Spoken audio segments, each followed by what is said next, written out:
Okay, students, good morning. Okay, so today's topic is last topic, user sign.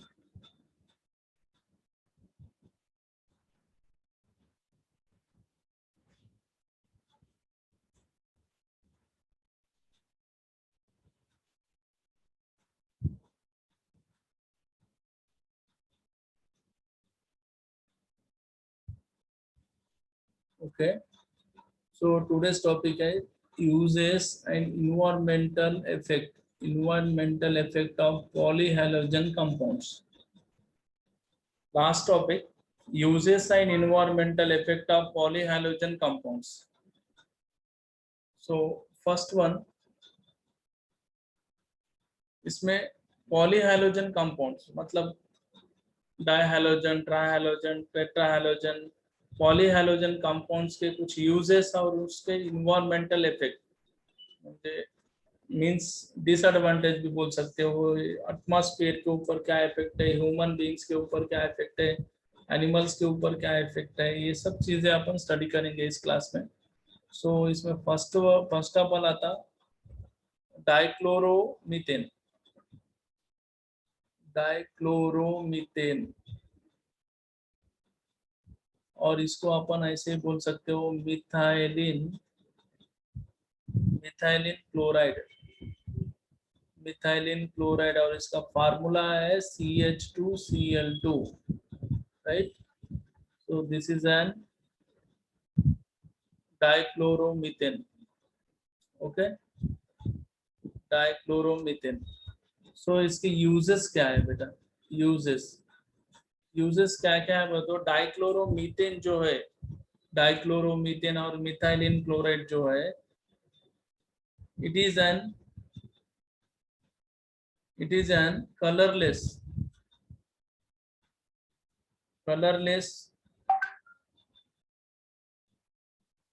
volatile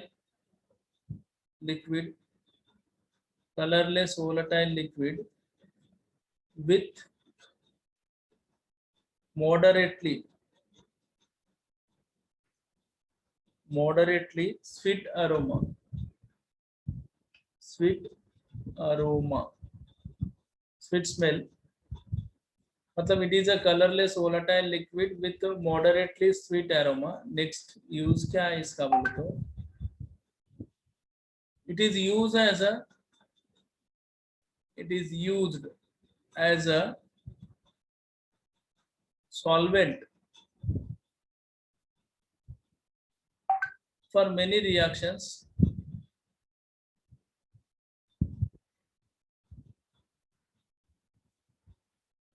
and also used as a propellant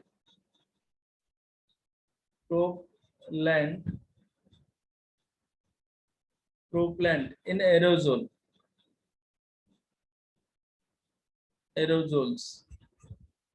मतलब ये dichloromethane जो है ये colourless volatile liquid है, और इसका स्मेल जो है मॉडरेटली स्वीट अरोमा जैसा होता है।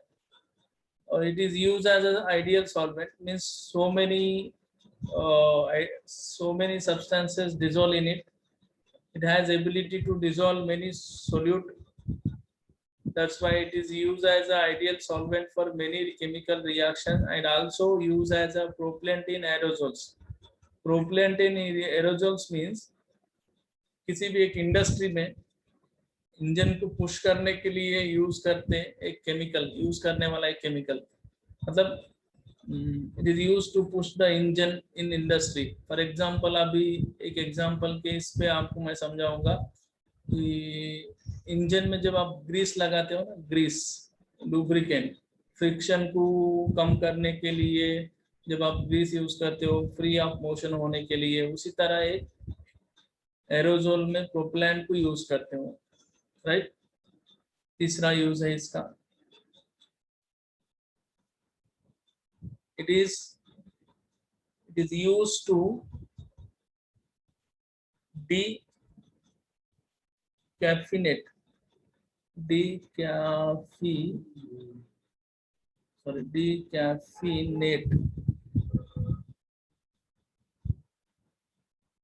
T and coffee,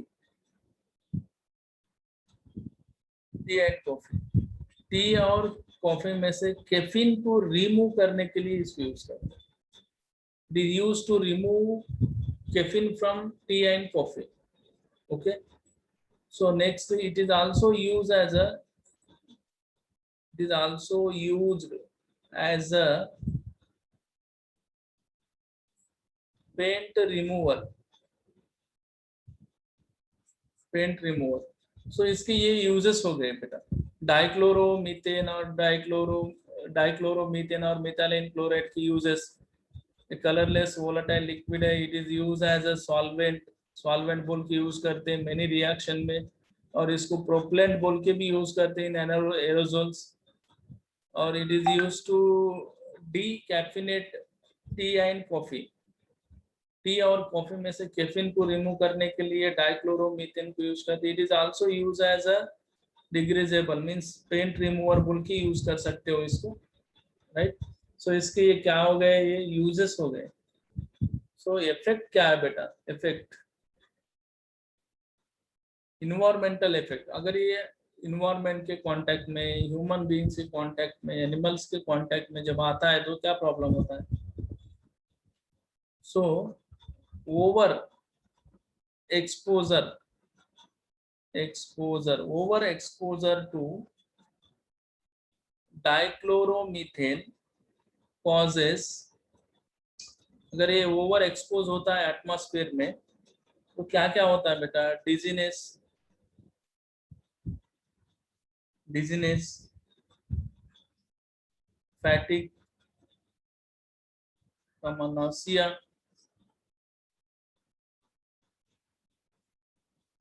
headache,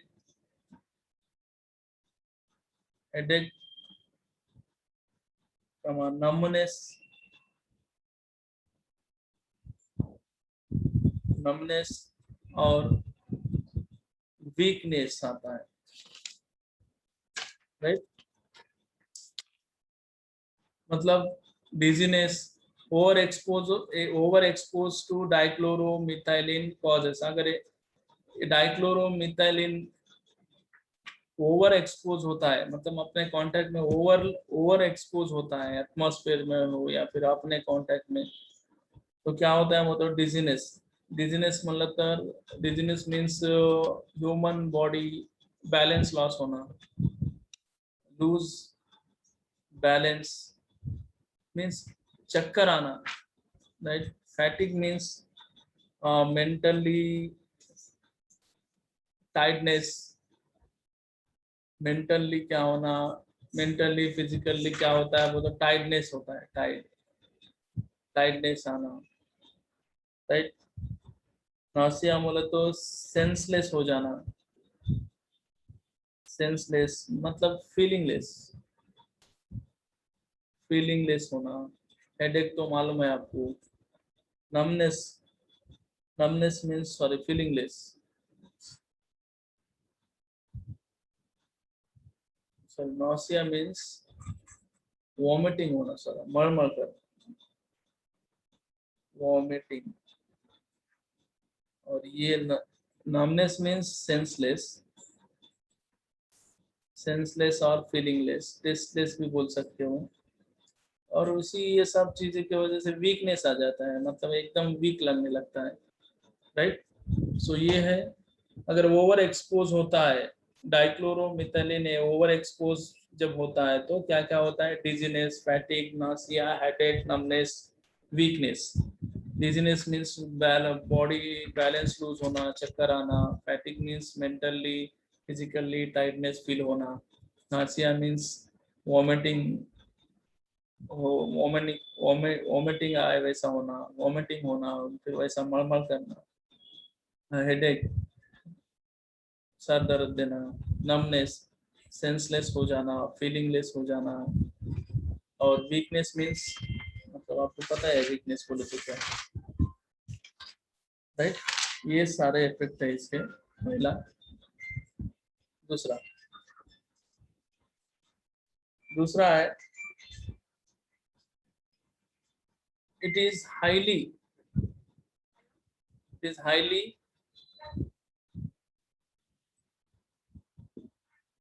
dangerous. It is highly dangerous when it comes in contact with direct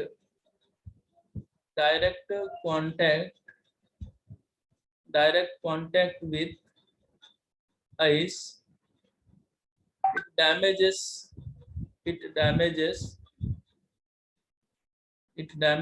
cornea.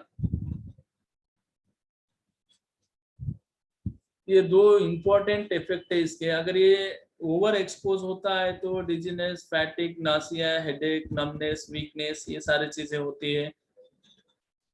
अगर ये डायरेक्ट अपने आई के कांटेक्ट में आता है तो it damages cornea. It is a important part of our आई.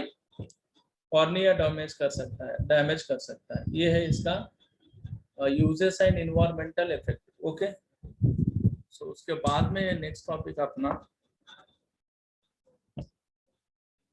उसके बाद में नेक्स्ट सेकंड ऑप्शन है अपना सेकंड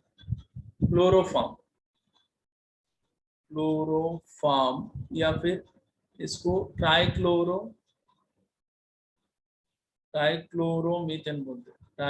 ट्राइक्लोरोमीथेन मतलब CHCl3. देखो 3 क्लोरीन 1 कार्बन, ट्राइक्लोरोमीथेन. और commonly it is known as chloroform. Important है ये भी. सो क्या क्या यूजेस है इसके. फर्स्ट देखो, ये जो है it is a colourless liquid with peculiar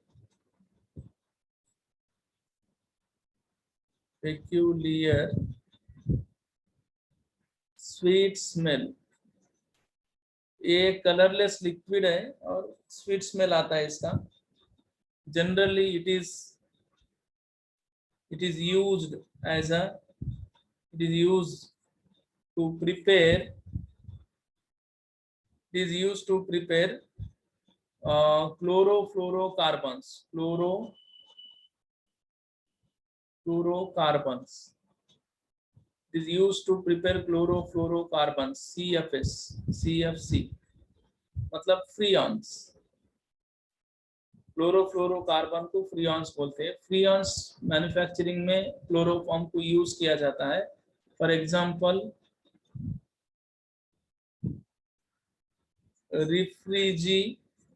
refrigerant R22 manufacturing में क्लोरोफॉर्म को यूज किया जाता है. राइट. तीसरा, it is used as a solvent for extraction. It is used as a solvent for extraction of natural products like gum, some of fats, resins, etc. देखो ये colourless liquid है with sweet smell. सो इसको major use of chloroform क्या है बोलो तो chlorofluorocarbons manufacturing में use किया जाता है, मतलब फ्रीऑन्स मैन्युफैक्चरिंग में. और उसके लिए एक एग्जांपल है refrigerant R22. It is use as a solvent. इसको सॉल्वेंट बोल के यूज किया जाता है for the extraction of natural products like gum, fats, resins. ऐसे प्रोडक्ट को एक्सट्रैक्शन के लिए क्लोरोफॉर्म को यूज किया जाता है. राइट. और तीसरा जो चौथा अपन बोल सकते हो, it is used as a source of dichlorocarbon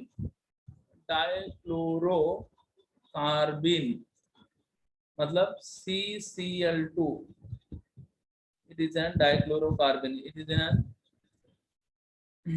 reactive intermediate dichlorocarbene. So right, ये हो गए इसके यूजेस, समझ में आ गए यूजेस।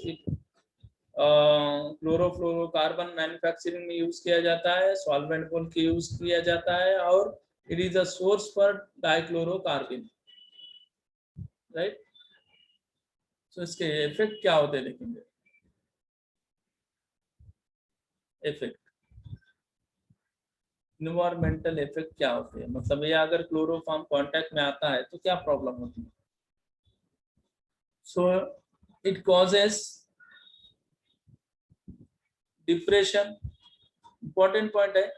जनरली क्लोरोफॉर्म को किडनैपिंग में यूज करते हैं, जैसे अपन एक स्मॉल हैंडकरचिप के ऊपर क्लोरोफॉर्म का लिक्विड स्प्रे कर दिया और नोज के पास ले गए तो वो अनकॉन्शियसनेस में चले जाता है, बेहोश हो जाता है। So it causes depression of central nerve system, CNS, central nerve systems, central nerve system, right. ये इसका central nerve system, right. Next दूसरा इसका इफेक्ट है, सेकंड इफेक्ट है इसका inhaling chloroform for short time, inhaling chloroform for short time causes, क्या होता है बोले तो causes वही fatigue,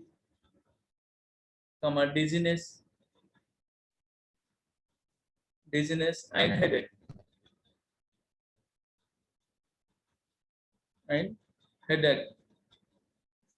ये तीन चीजें अगर ये क्लोरोफॉर्म को शॉर्ट टाइम इनहेल करते हो तो फैटिक, डिजीनेस, हेडेक ऐसा फील होता है, राइट। तीसरा, लॉन्ग टाइम अगर आप लॉन्ग टाइम इनहेल करते हो क्लोरोफॉर्म को, में इफेक्ट ऑन लिवर, किसके ऊपर इफेक्ट आता है, लिवर के ऊपर इफेक्ट आता है। नेक्स्ट, ये बहुत इंपॉर्टेंट पॉइंट है, फोर्थ वाला बहुत ही इंपॉर्टेंट है। अगर क्लोरोफॉर्म एयर के कांटेक्ट और सनलाइट के कांटेक्ट में आता है, sunlight, when it comes in contact with air and sunlight, so it form poisonous gas,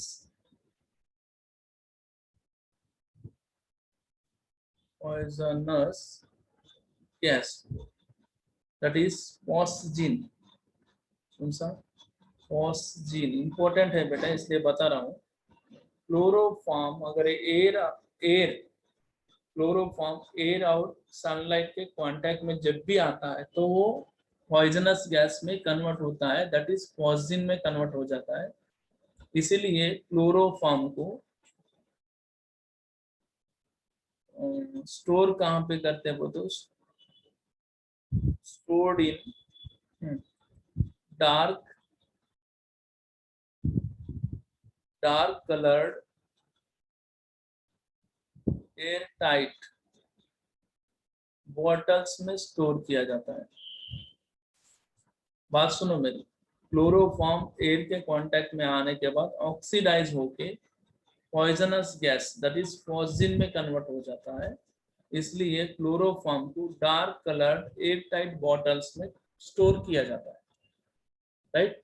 sir ये पॉइजन कैसे फॉर्म होता है बोले तो आपको अगर होना तो देखो, CHCl3 और ये O2, एयर मीन्स ऑक्सीजन के कांटेक्ट में आना, इन प्रेजेंस ऑफ सनलाइट क्या फॉर्म होता है बोले तो, या 2 मोल्स लो तो यहाँ पे 2 mole Cl, C double bond वो Cl + 2 HCl, it is an phosgene, right.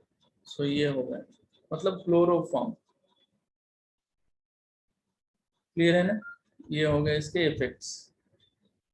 Important point है, phosgene फार्मूला क्या है बोले तो COCl2, और इसका स्ट्रक्चर क्या है बोले तो Cl C डबल बॉन्ड वो Cl, राइट। ओके बेटा, ये हो गया ना आपका, दो हो गए, राइट। क्लोरोफॉर्म भी हो गए। नेक्स्ट तीसरा, carbon tetra chloride. Carbon tetra chloride, नहीं तो फिर इसको टेट्रा क्लोरो मीथेन भी बोलते हो, टेट्रा क्लोरो मीथेन, CCl4 इसका फार्मूला है, कार्बन टेट्रा क्लोराइड, राइट। सो पहला थोड़ा इसका information. First, it is a colorless, it is a liquid, colorless liquid with sweet smell. Sweet smell is very useful. So second, it is used as a solvent for oils, fats, resins, right? Oil industry, fat industry, resin manufacturing में इसको क्या use किया जाता है, solvent बोल के use किया जाता है बेटा, क्लियर है।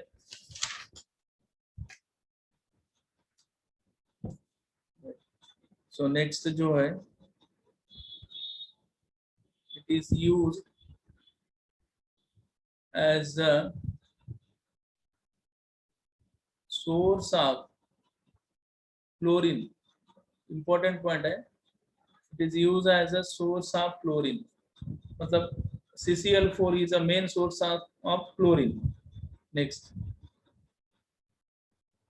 it is used as a cleaning agent, cleaning agent. Next, it is highly toxic to liver, right? Next, exposure to high concentration, अगर ये ज्यादा कॉन्सेंट्रेट में एक्सपोज होता है of CCl4 carbon tetra chloride, can affect central nerve system and also it is suspected to be carcinogenic.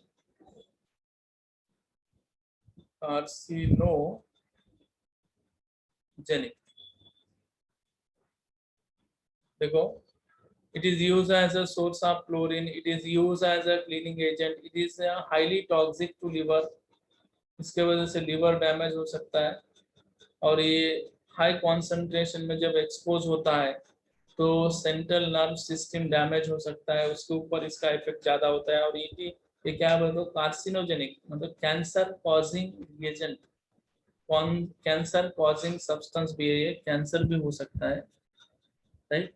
Next,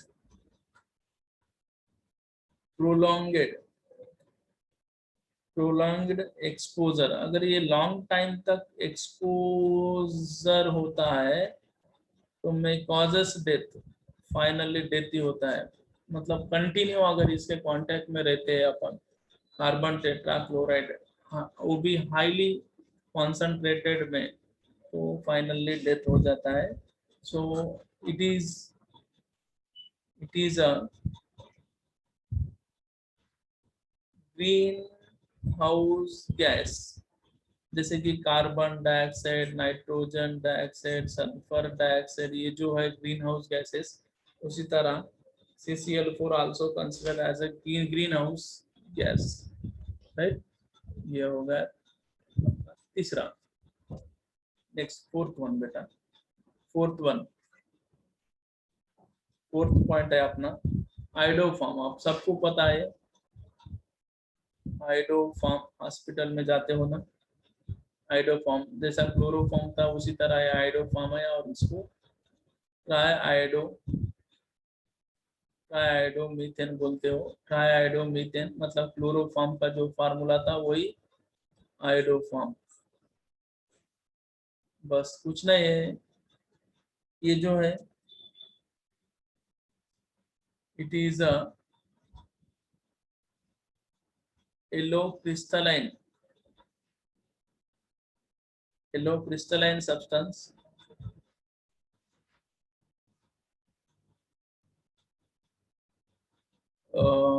it has strong smell, बहुत ही concentrated smell होता है,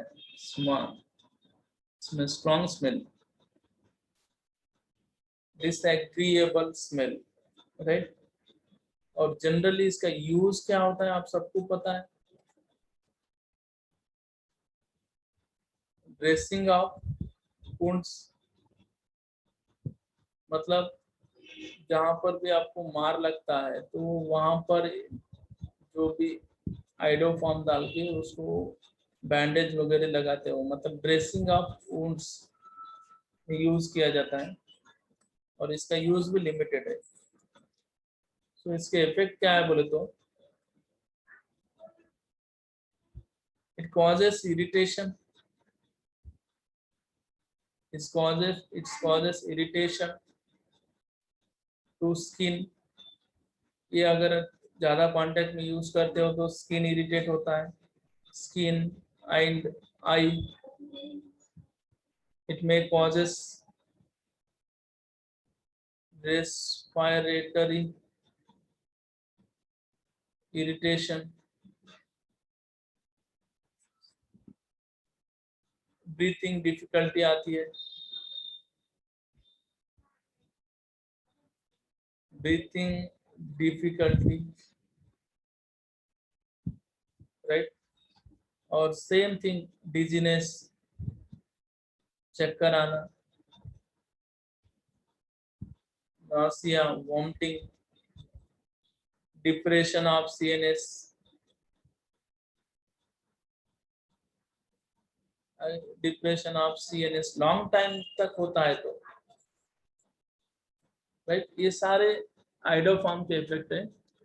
पहली बात सुनो, iodoform ट्राइआइडोमीथेन, it is a yellow crystalline substance, it has a strong smell, it is main use for the dressing of wounds, right. अगर ये ज्यादा contact में आता है इरिटेशन होता है, स्किन इरिटेशन, आई इरिटेशन होता है, और रेस्पिरेटरी इरिटेटेड होता है, डिजीनेस आता है, नोजिया, हाँ, ब्रीथिंग प्रॉब्लम आती है, डिप्रेशन ऑफ CNS डिप्रेशन में चले जाता है, मतलब अपन, राइट। ये सारे इफेक्ट ऑफ आइडोफॉर्म। ठीक है बेटा। अभी सबसे इम्पोर्टेंट पॉइंट है अपना फोर्थ नंबर वन, फ्रीऑन्स। फ्रीऑन्स, फ्रीऑन्स, फ्रीऑन्स क्या होते हैं सर? फ्रीऑन्स बोले तो क्या, दीज आर, मतलब ये जो है दीज आर एक ऑर्गेनिक कंपाउंड्स है, these are organic compounds, organic compounds of chlorine and fluorine. These are organic compounds of chlorines and fluorines. So generally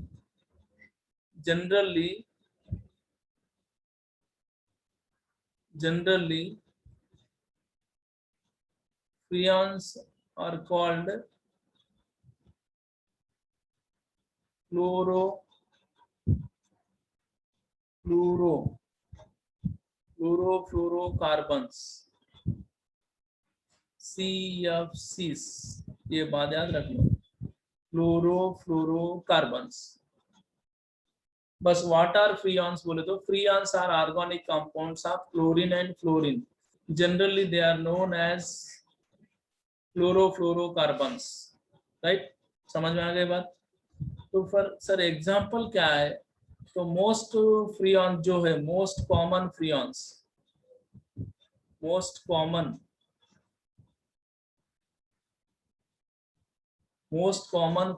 जो होते हैं वो example number 1 dichloro difluoromethane, dichloro difluoromethane, dichloro difluoromethane मतलब dichloro डाइफ्लोरोमीथेन में CF2Cl2 dichloro डाइफ्लोरोमीथेन, और इसको generally क्या बोलते हैं, फ्रीऑन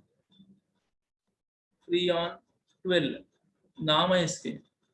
डाइक्लोरो डाइफ्लोरोमीथेन जो है उसका नाम क्या है, फ्रीऑन 12, पहला एग्जांपल। दूसरा अदर इंक्लूड्स क्लोरो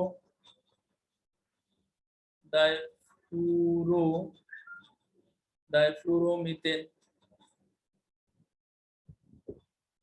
देखो क्या बोल रहा है, क्लोरो डाइफ्लोरोमीथेन मीन्स CH2Cl, देखो क्लोरो डाइफ्लोरोमीथेन, और इसका नाम जो है वो है R22, राइट। तीसरा ट्राइक्लोरो फ्लोरोमीथेन, मतलब देखो CCl3 ट्राइक्लोरो फ्लोरोमीथेन, और इसका जो नाम है फ्रीऑन R11, राइट। देखो फ्रीऑन्स बोले तो क्या, freons means organic compounds of chlorine and fluorine, so generally freons are known as chlorofluorocarbons, so most common freons are dichloro difluoromethane freon 12, chloro difluoromethane R22, trichlorofluoromethane R11, these are the example of freons, okay। समझ में आ गई बात student, right. So ये हो गए से ये just example, they are use as a refrigerant, और इसको क्या है कहाँ पे यूज कर, they are use as a refrigerant, refrigerant में यूज करता है, refrigerant in fridge sorry, refrigerant in fridge and air conditioning, और कहाँ पे यूज करते हो, और कहाँ पे यूज करना है,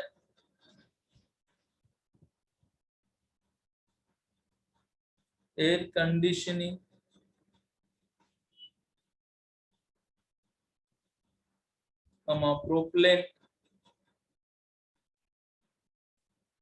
propellant in aerosols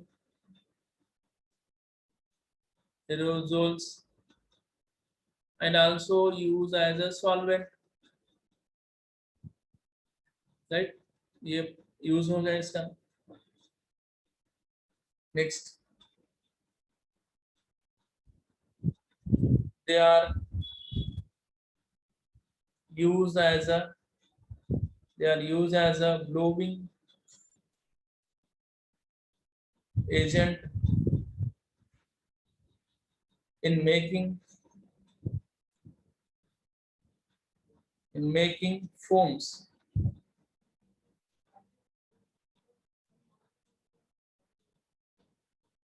and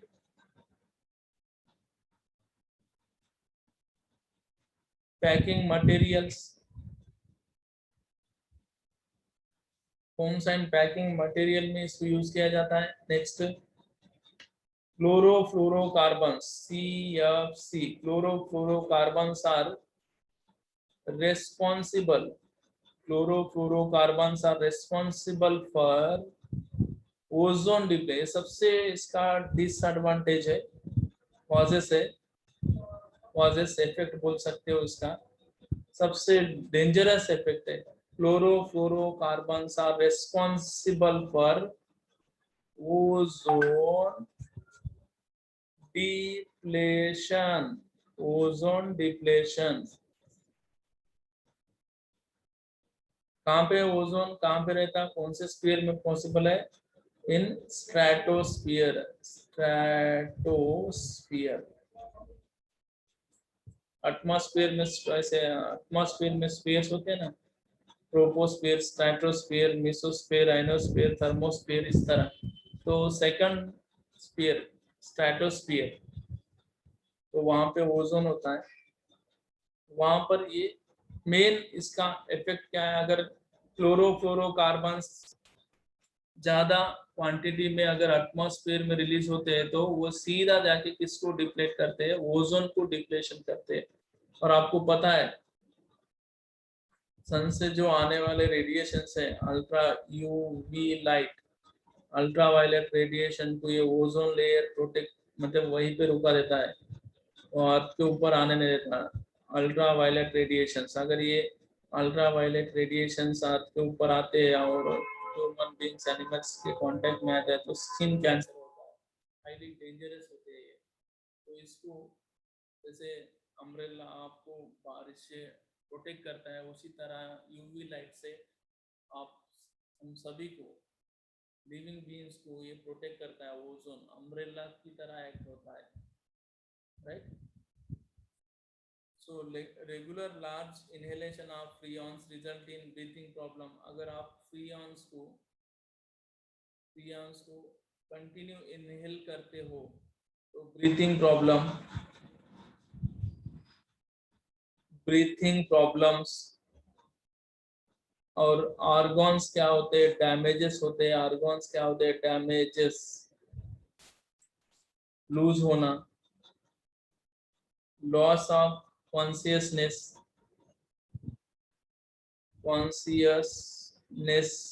loose होना, आर्गन डैमेज होना, ब्रीथिंग प्रॉब्लम अगर हाईली कॉन्सेंट्रेटेड फ्रीऑन्स आप इनहेल करते हो तो, राइट। ये सारे यूजेस है। देखो बेटा फिर से एक बार रिपीट कर रहा हूँ यहाँ से, मतलब कहाँ से स्टार्ट हुआ था अपना? डाइक्लोरोमीथेन्स, राइट। डाइक्लोरोमीथेन, डाइक्लोरोमिथाइलिन क्लोराइड, ये यूजेस है, राइट। उसके बाद में फ्रीऑन्स की तरफ आए। फ्रीऑन्स किसे बोलते हैं? Freons are organic compounds of chlorine and fluorine, so generally they are known as chlorofluorocarbons। Okay, हो गए हाइड्रोफॉर्म। नेक्स्ट क्या हुआ? फ्रीऑन्स, आपको समझ में आया होगा फ्रीऑन्स किसे बोलते हैं और उसके एग्जांपल्स। और they are generally freons are use as a refrigerant in fridge, air conditioning, and also used as a propellant in aerosols, and also used as a solvent। They are used as a blowing agent in making foams and packing materials। और सबसे बड़ा disadvantage effect क्या है? Ozone depletion होना, right.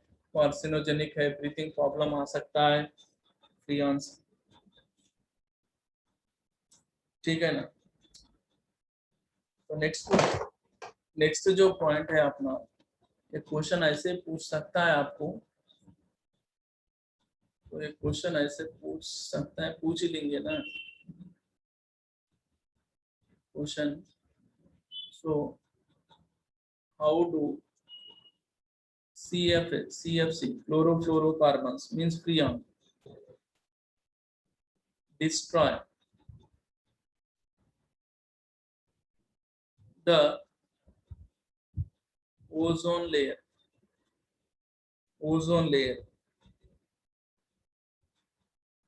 in the atmosphere।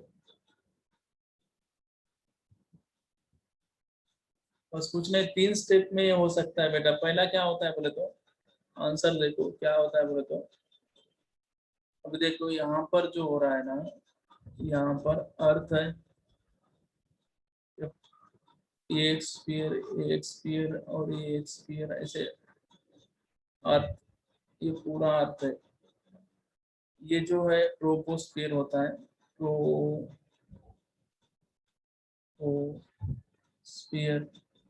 ये जो होता है सेकंड वाला स्ट्रेटोस्फीयर होता है, स्ट्रेटोस्फीयर।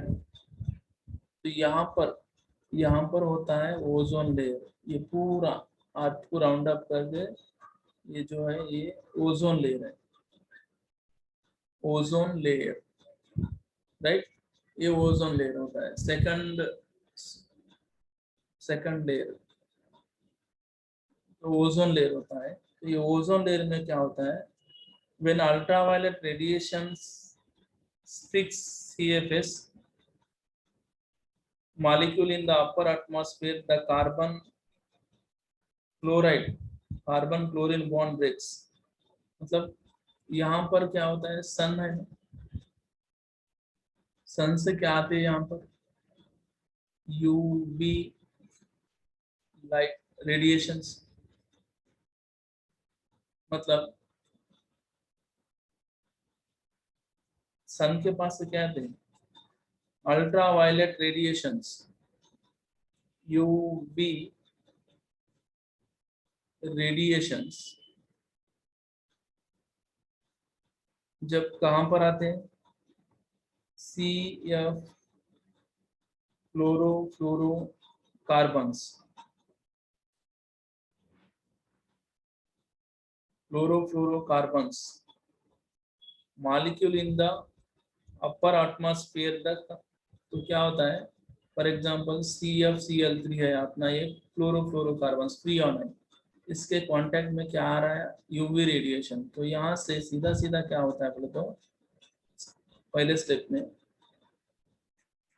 मतलब यहाँ पर सन है, सन के पास से अल्ट्रावायलेट रेडिएशन आ रही है यहाँ पर, कहाँ पर, ओजोन लेयर के ऊपर। और ये ओजोन लेयर के कांटेक्ट में कौन है, क्लोरोफ्लोरोकार्बन्स है। तो ये chlorofluorocarbon in presence of ultraviolet radiation, तो यहाँ पे CCl बॉन्ड क्या होता है, ब्रेक होता है। CCl बॉन्ड ब्रेक होके CFCl2 और एक क्लोरीन एटम रिलीज होता है, क्लोरीन एटम रिलीज होता है, chlorine atom produce, highly reactive होता है ये। और ये क्या होता है, हाईली रिएक्टिव होता है, हाईली रिएक्टिव, राइट। मतलब समझ में आ रहा है ना, ओजोन के कांटेक्ट में क्लोरोफ्लोरोकार्बन्स है, और वो क्लोरोफ्लोरोकार्बन्स यूवी रेडिएशन को, जब उनके ऊपर यूवी रेडिएशन गिरते हैं तो उसमें क्या होता है, क्लोरोफ्लोरोकार्बन में CCl बॉन्ड ब्रेक होते हैं, CFCl2 और क्लोरीन एटम, एक सिंगल क्लोरीन एटम रिलीज का होता है, और इट इज हाईली रिएक्टिव होता है, वो हाईली रिएक्टिव होता है। पहला पॉइंट क्लियर है। अगर समझ में नहीं आया तो फिर से एक बार यहाँ पे क्लियरली बताऊंगा। देखो सन यहाँ से क्या आ रहे, ये अपना ओजोन लेयर है, ओजोन लेयर, और इसके कांटेक्ट में CFC है, क्लोरोफ्लोरोकार्बन। और यहाँ से जो आ रहे UV रेडिएशंस, तो क्या होता है बोले तो पहले स्टेप में CFCl3 अपने एक क्लोरोफ्लोरोकार्बन्स लिया। So in presence of UV radiations, CCl bond undergo cleavage, तो क्या फॉर्म होता है, CFCl2 plus Cl chlorine atom form होता है, क्लोरीन एटम, और ये हाईली रिएक्टिव होता है। सो नेक्स्ट क्या होता है वो, this reactive chlorine atom, this reactive chlorine atom, this reactive chlorine atom, this reactive chlorine atom decomposes, ये ओजोन को क्या करता है, डिकम्पोज कर देता है, डिकम्पोजेस। ये क्लोरीन एटम इस ओजोन को डिकम्पोज करके O2 मॉलिक्यूल में कन्वर्ट कर देता है, ऑक्सीजन, और ClO में कन्वर्ट हो जाता है। और बाद में वो जिस ClO है ये फिर से नाइसेंट ऑक्सीजन के साथ कंबाइन होके O2 और Cl निकलता है, और फिर से ये Cl जाके ओजोन को डैमेज करता है। इस तरह ये चेन कंटिन्यू होता है। तो one atom of fluorine, one atom of chlorine can destroy, one atom of chlorine can destroy up to up to 1 lakh ozone molecules. बस ये है मेन प्रॉब्लम फ्रीऑन्स का। क्लियर है ना बच्चों, समझ में आ गई बात? ठीक है, एक लास्ट टॉपिक है अपना DDT. Okay, DDT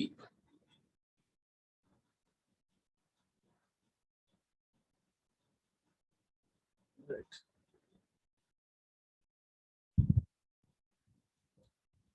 next one DDT. DDT क्या होता है वो तो dichloro diphenyl dichloro diphenyl dichloro ethane. Structure निकालने की कोशिश करो। डाइक्लोरो डाइफिनिल मतलब देखो यहाँ पे इथेन बोल रहा है, सो पहला 2 कार्बन निकाल लो। और ट्राइक्लोरो तो एक कार्बन के ऊपर 3 क्लोरीन, ट्राइक्लोरो हो गए। और इसके ऊपर एक हाइड्रोजन, और इस पे क्या होगा डाइफिनिल, 2 फिनिल ग्रुप। देखो यहाँ पर डाइफिनिल डाइक्लोरो डाइफिनिल ग्रुप, तो यहाँ पर जो है Cl और यहाँ पर भी Cl। This is an structure of DDT right. So इसका थोड़ा इंफॉर्मेशन लो। DDT is first chlorine। DDT क्या है वो तो DDT is a first FIRST first chlorinating agent है। क्लोरीनेटिंग एजेंट है ये। फर्स्ट टाइम 1873 में इसको डिस्कवर किया है, बट 1939 में इसको पाउल मुल्लर साइंटिस्ट ने स्विट्जरलैंड में डिस्कवर किया इंसेक्टिसाइड। और ये जो है इसका मेन पर्पस है इंसेक्टिसाइड में यूज किया जाता है इसको। इंसेक्टिसाइड में यूज किया जाता है डीडीटी। देखो डाइक्लोरो, देखो यहाँ पर dichloro diphenyl trichloro ethane, single bond ethane right. Clear है ना? सो डीडीटी सिंपल में निकालना है तो सीधा और एक बार निकाल दो ऐसा। देखो 2 बेंजीन रिंग निकालना है आपको, एक कार्बन को अटैच होते हुए, और दोनों के पैरा पोजीशन पे Cl लगा दो, और एक कार्बन इसके ऊपर 3 Cl हो गया बच्चा। इसका है DDT. So it is colourless comma tasteless and odorless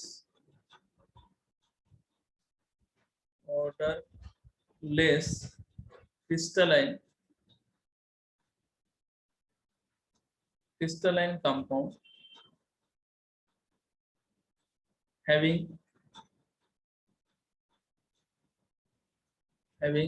insecticidal property। Insecticidal मतलब इंसेक्टिसाइडल प्रॉपर्टी है इसमें। और देखो ये कलरलेस है, टेस्टलेस है, ऑर्डरलेस है, और क्रिस्टलाइन कंपाउंड है। Having a insecticidal property. Insecticidal property माने इंसेक्टिसाइड्स को किल करने के लिए इसको यूज किया जाता है generally. So it is used to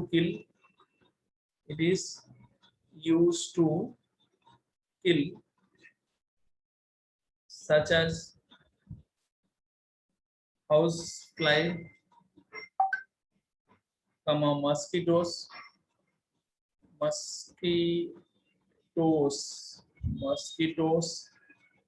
and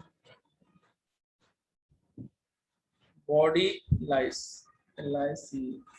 main purpose है house flies, mosquitoes, body lice को किल करने के लिए डीडीटी को यूज किया जाता है।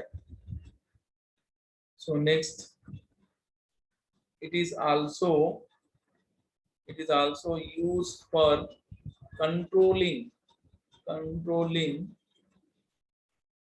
malaria and typhus. Malaria and typhus. अरे मॉस्किटो अगर किल होता है तो मलेरिया प्रोटेक्ट होता है, राइट. हाउस फ्लाई और बॉडी लाइस को कंट्रोल में किया जाता है तो ये टाइफस भी कंट्रोल में आ जाता है, राइट. इसलिए DDT is also used for controlling malaria and typhus. Important है, देखो. It is a colourless, tasteless and odorless crystalline compound having insecticidal property. It is used to kill housefly, mosquito and body lice. It is also used for the controlling malaria and typhus, right. अगर ये effect क्या होते हैं बोले तो इसके effect causes exposure to high dose. अगर ज्यादा डोज में ये कांटेक्ट में आता है, हाई डोजेस ऑफ डीडीटी, अगर ये ज्यादा डोजेस में कांटेक्ट में आता है, मे कॉजेस वोमिटिंग होना, हाँ, या फिर शेकीनेस, मतलब शेक हो जाना, बॉडी पूरा शेक हो जाना, वाइब्रेट होना, जैसे चक्कर आता है वैसे बॉडी, हाथ पैर सब वाइब्रेट होना. नेक्स्ट ये हो गया. दूसरा क्या होता है, लेबोरेटरी एनिमल स्टडीज. अगर लेबोरेटरी एनिमल्स के ऊपर इसको स्टडी किया गया है तो show adverse effect of DDT on liver and reproduction. अगर एनिमल्स जो है इनके ऊपर इसका इफेक्ट क्या है, मतलब लीवर और रिप्रोडक्शन के ऊपर इफेक्ट है, मतलब एनिमल में रिप्रोडक्शन और लीवर डैमेज हो सकता है अगर डीडीटी हाईली कॉन्सेंट्रेटेड में आता है तो. Next, DDT is a persist organic pollutant. और ये जो डीडीटी है क्या है, प्रेसिस्ट ऑर्गेनिक पोल्यूटेंट. आपको तो पता है पोल्यूटेंट बोले तो. और readily absorb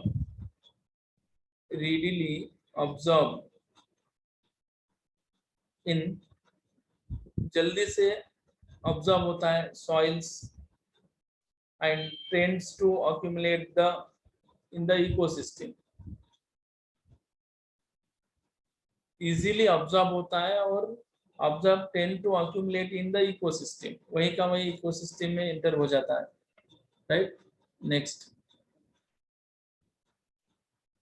नेक्स्ट क्या है बोले तो, when DDT dissolved in oil or other lipids,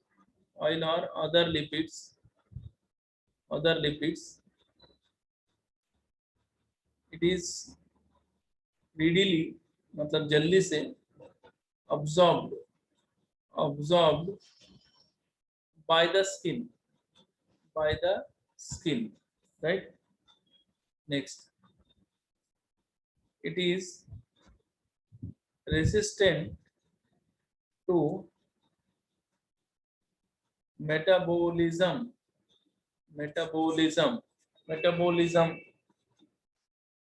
right. So how it accumulates in fatty tissues.